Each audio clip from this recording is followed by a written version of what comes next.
a permanent pause on migration from all third world countries, the denaturalization of citizens who undermine domestic tranquility, and a push for total reverse migration. These aren't just internet rumors. They are the exact words from President Trump's 2025 Thanksgiving message. But beyond the headlines, a critical legal mystery remains. How much of this is actually enforceable law? And how much is simply rhetoric designed to push the limits of presidential power? By the end of this video, we will separate the threats from the facts and tell you exactly where you stand. Before we dive into the legal reality, if you want to stay ahead of these rapidly changing immigration policies, make sure to hit that like button and subscribe to our channel. We are tracking these updates daily. Also, we want to hear from you. Does this new wave of rhetoric make you reconsider your plans to build a career in the U.S.? Drop your thoughts in the comments below. Let's start with the facts on the ground. Following the shocking shooting of a National Guard member near the White House, allegedly by an Afghan national, the administration moved quickly. Beyond the Thanksgiving Truth Social post, there have been real operational shifts. Reuters reports that the administration has ordered a sweeping review of asylum cases and green cards issued to nationals of 19 countries, primarily in Africa and the Middle East.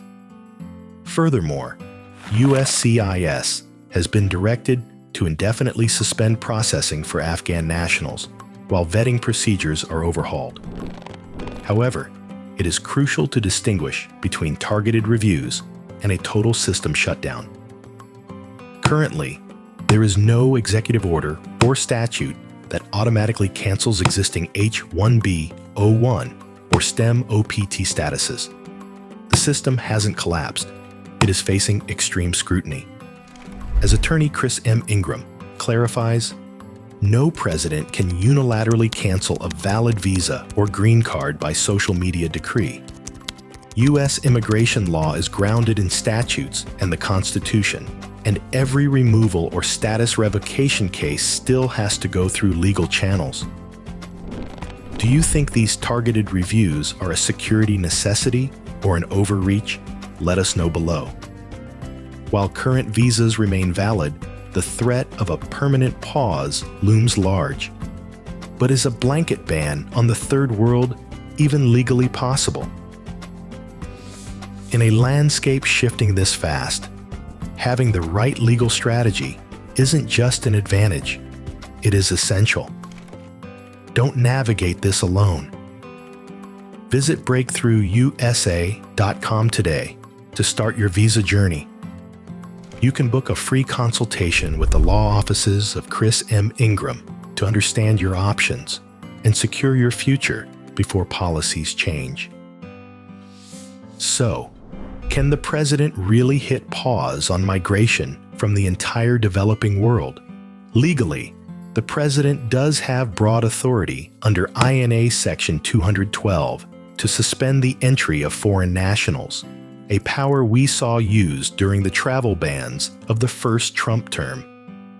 Journalists Miranda Giaretnam and Chad de Guzman at Time note that this new rhetoric has triggered speculation about a much more expansive ban.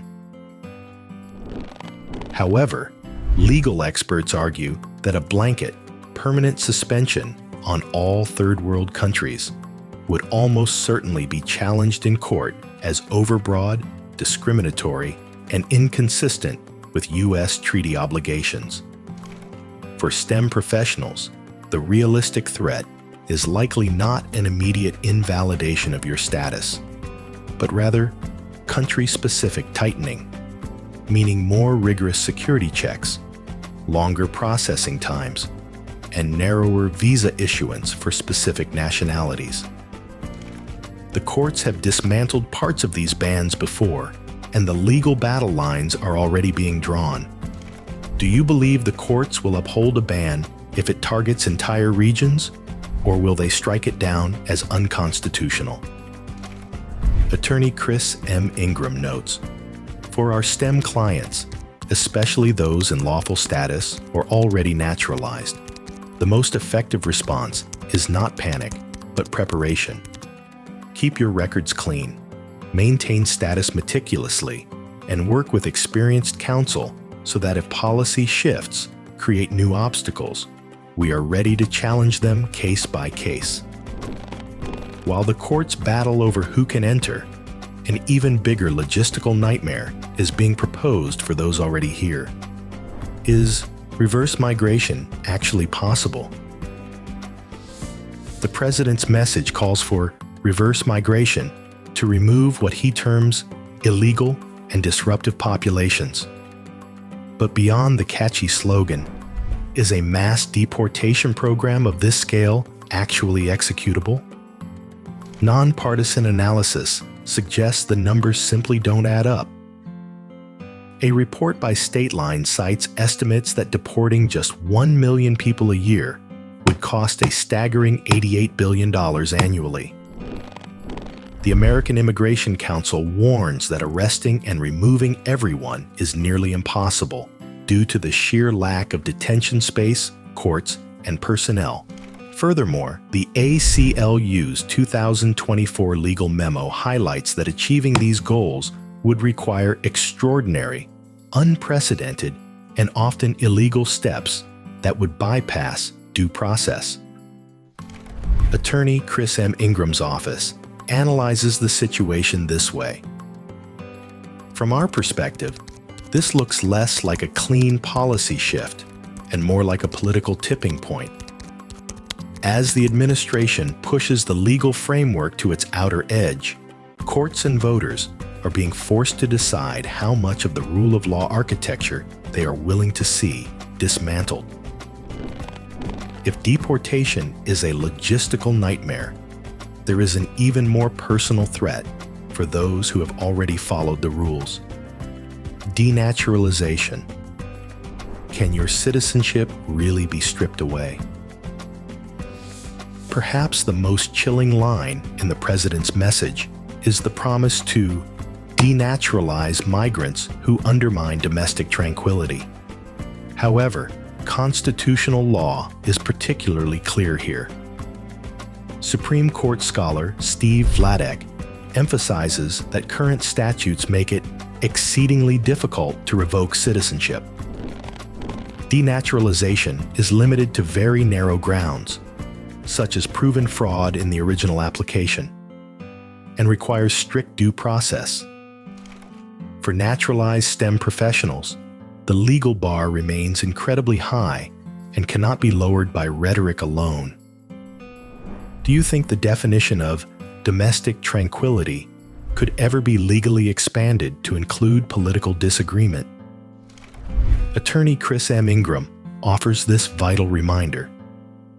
U.S. immigration law is grounded in statutes and the Constitution, and every removal or status revocation case still has to go through legal channels where we can fight for our clients. The threats are loud, but the legal walls protecting you are high. So, what is the final verdict? To answer the question we started with, how much of this is implementable law? Right now, the permanent pause is largely rhetoric pushing existing powers to their limits. While there are real, operational changes affecting Afghan nationals and specific visa reviews, there is no law that automatically cancels your H-1B, O-1, or green card based on a social media post. If you found this breakdown helpful, please like and subscribe to help us spread the truth. And remember, panic is not a strategy. Preparation is. Visit breakthroughusa.com today to start your visa journey. Stay informed, stay documented, and we'll see you in the next video.